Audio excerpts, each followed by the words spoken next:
Nina swali kwa watu walioko makanisani, kama ikuhusu au wewe si mmoja wao, basi kaa utulie, angalia show inavyoenda. Leo hii ukipita kwenye baadhi ya nyumba za kidini ya asili ya Kikristo, utasikia watu wakisema wanataka kufanana na Mungu. Wengine kwenye maombi yao wanapambana kabisa na kulia kwa sauti kubwa kwenye maiki, huku wakisema, Mungu, nataka kufanana na wewe. Ukristo ni miongoni mwa dini zinazoitwa dini za kitabu, yaani msingi wao unajengwa kwenye maandishi ambayo yameandikwa tangu miaka ya kale. Katika maandishi ya Kikristo yakikusanyika kwa pamoja yanaitwa Biblios, au kwa lugha nyepesi tuseme Biblia.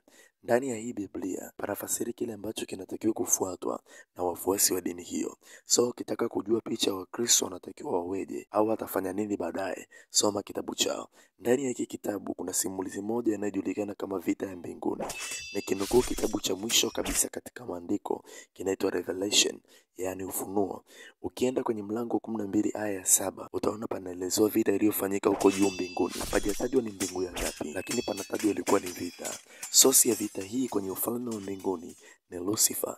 Lucifer alikuwa ni malaika aliyekuwa na nuru pekee, ambaye yeye anatajwa kuwa na ufalme wake, yani kiti mbinguni. Sasa kwa mujibu wa kitabu cha Isaya mlango wa 14 aya ya 12 mpaka 14, utaona jinsi ambavyo Lucifer huyu alishushwa na kutupwa mpaka duniani, na nukuu imeandikwa hivi: jinsi ulivyoanguka kutoka mbinguni, ewe nyota ya alfajiri, mwana wa asubuhi, umejikata kabisa, ewe uliyeweka mataifa chini. Nawe ulisema moyoni mwako, nitapaa mpaka mbinguni, nitakiinua kiti changu juu ya nyota za Mungu, nitatukalia juu ya mlima wa mkutano penye upande wa mwisho wa kaskazini, nitapaa kupita vimo vya mawingu, nitafanana na aliye juu.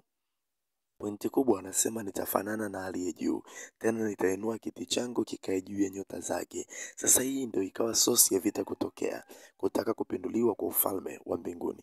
Na msilojua ni kuwa aliyepigana na Lucifer anaitwa Michael au Mikael, yani malaika mkuu.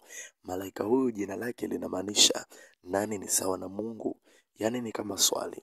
Sasa ni kwa nini kwenye makanisa ya Wakristo kuna nyimbo zinaimbwa hivi zikiwa na ujumbe huu, natamani nifanane nawe. Natamani kufanana nawe. Huoni ni mnaomba kitu ambacho shetani alikitaka na akatimuliwa mpaka duniani?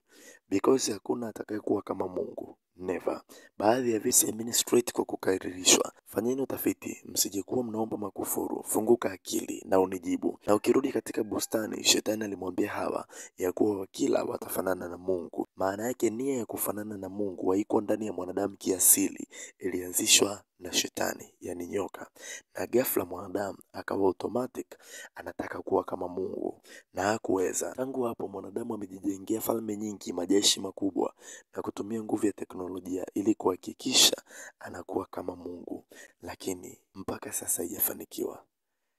Sasa swali ni hili: kama Lucifer alifukuzwa kwa kosa moja tu la kutamani kufanana na Mungu, wewe mwanadamu ni kwa nini unaomba ufanane na Mungu siku zote za maisha yako?